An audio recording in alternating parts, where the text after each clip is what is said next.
Assalamualaikum warahmatullahi wabarakatuh. Selamat pagi anak-anak. Bagaimana kabarnya hari ini? Semoga kalian tetap sehat dan selalu semangat walaupun sekarang kita dalam keadaan pandemi COVID-19. Oke, hari ini kita akan belajar tentang hidup itu harus beretika. Mengapa demikian? Karena etika dibutuhkan untuk kita menjalani kehidupan sehari-hari.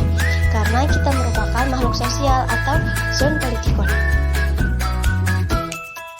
Pasti etika itu, ada yang tahu etika itu apa? Jadi, etika berasal dari bahasa Yunani, yaitu ethos, yang berarti norma-norma, nilai-nilai, kaidah-kaidah, dan ukuran-ukuran bagi tingkah laku manusia yang baik. Lalu, norma apa saja yang melekat dalam diri manusia? Jadi, norma yang melekat dalam diri manusia itu ada 4. Yang pertama, norma agama. Artinya, setiap manusia selalu berpegang teguh pada agama atau kepercayaan yang dianutnya. Norma yang kedua yaitu norma kejujuran. Artinya, setiap manusia dalam bertindak harus sesuai dengan hati nurani atau kejujuran. Yang ketiga, norma kasih sayang. Artinya, setiap manusia adalah makhluk yang saling menunjukkan kasih sayang antar sesama. Norma yang keempat yaitu norma estetik atau keindahan. Artinya, setiap manusia sangat menjunjung tinggi nilai estetik atau keindahan. Lalu selanjutnya, norma apa saja yang ada di masyarakat? Jadi, norma yang ada di masyarakat itu ada 4. Yang pertama, norma agama. Yang kedua, norma kesusilaan. Yang ketiga, norma kesopanan. Yang keempat, norma hukum. Penjabaran dari norma-norma tersebut akan Ibu jabarkan sebagai berikut. Yang pertama yaitu norma agama. Norma agama adalah peraturan hidup yang diterima sebagai perintah-perintah, larangan-larangan, dan anjuran-anjuran yang berasal dari Tuhan. Contoh dari norma agama ini yaitu beribadah kepada Tuhan Yang Maha Esa. Jadi kalian beribadah kepada agama atau kepercayaan masing-masing. Contoh lainnya yaitu ketika kalian belajar di kelas, kalian pasti doa terlebih dahulu. Nah, kalian berdoa itu sesuai dengan kepercayaan kalian masing-masing.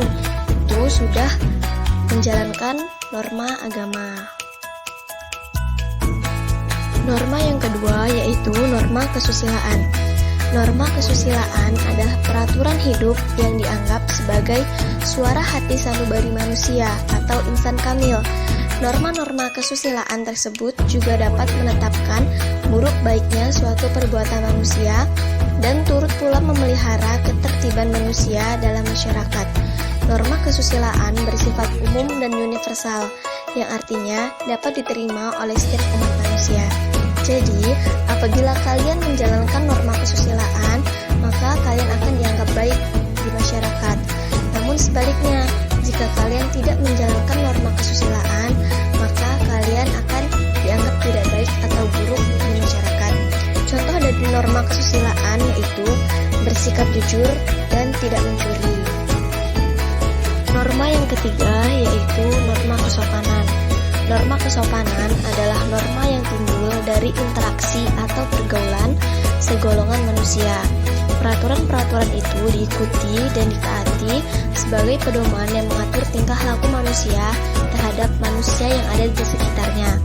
Satu golongan masyarakat tertentu dapat menetapkan peraturan-peraturan tertentu mengenai kesopanan, yaitu apa yang boleh dan apa yang tidak boleh dilakukan oleh seseorang dalam masyarakat itu. Jadi, norma kesopanan ini bisa berbeda antar golongan masyarakat. Contoh dari norma kesopanan yaitu menghormati orang tua. Contohnya, norma kesopanan di dalam suku Jawa itu ketika melewati orang yang lebih tua, itu harus membungkukkan badan.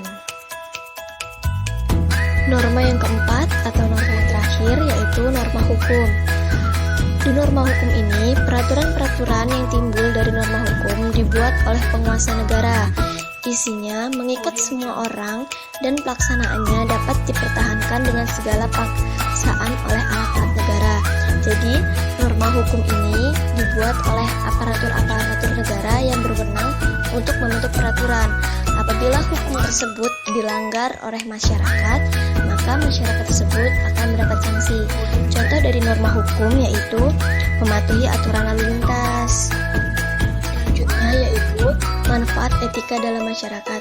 Apa sih manfaatnya kita harus memiliki etika dalam masyarakat? Yang pertama, adanya rasa saling menghargai antar tetangga dalam kehidupan masyarakat. Jadi, ketika kita hidup bermasyarakat, kita bisa menghargai tetangga kita. Kita tidak membeda-bedakan baik dari suku, agama, ras, warna kulit, dan sebagainya. Manfaat yang kedua yaitu terciptanya kerukunan, rasa saling tolong-menolong, dan rasa gotong royong antar sesama. Dari awal tadi kita sudah tidak membedakan, kita saling menghargai. Nah, dari kita saling menghargai itu, maka akan timbul suatu kerukunan, suatu rasa kekeluargaan, dan rasa saling memiliki antar masyarakat. Yang ketiga, timbulnya rasa empati kepada sesama tetangga. Jadi rasa empati ini timbul ketika kita sudah saling memiliki antar tetangga. Ketika tetangga kita mengalami musibah, kita turut sedih. Misalnya, ketika tetangga kita ada yang berkabung atau ada sanak saudaranya yang meninggal dunia, kita turut berduka cita, kita melayat ke rumah duka dan sebagainya. Manfaat yang keempat yaitu timbulnya keorganisasian yang memiliki manfaat bagi kehidupan masyarakat. Ketika masyarakat itu sudah saling menyayangi, saling merangkul, dan menganggap bahwa tetangga mereka adalah keluarga, maka akan timbul organisasi yang bermanfaat pula bagi kehidupan mereka. Manfaat yang selanjutnya yaitu terhindar dari berbagai konflik yang berarti.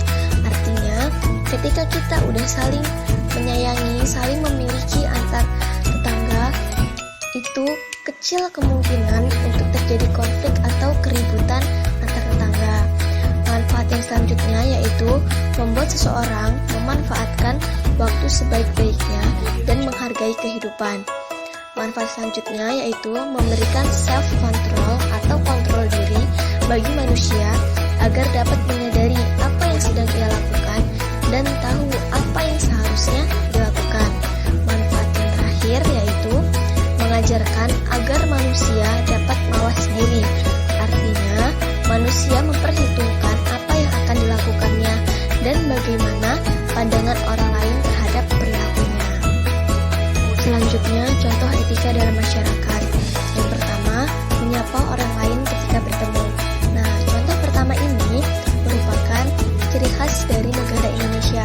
Mengapa demikian? Karena negara Indonesia terkenal dengan warga negaranya yang ramah tamah, saling menyapa antar sesama walaupun hanya menyapa dengan senyuman.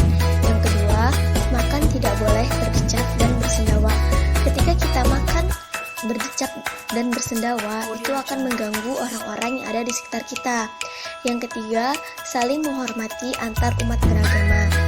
Nah, ketika agama lain sedang melaksanakan ibadah mereka, kita harus menghargai mereka, kita harus menjaga keamanan mereka. Kita tidak boleh mengacaukan acara beribadah mereka. Yang keempat atau yang terakhir, saling menghormati antar suku dan budaya. Jadi, suku dan budaya yang ada di negara Indonesia itu sangat banyak. Kita harus saling menghargai, merangkul mereka agar kita semua bisa menjadi satu. Sebagaimana semboyan negara Indonesia yaitu Bhinneka Tunggal Ika, berbeda-beda tetapi tetap satu jua. Nah, jadi contoh-contoh di atas itu merupakan hanya beberapa contoh saja yang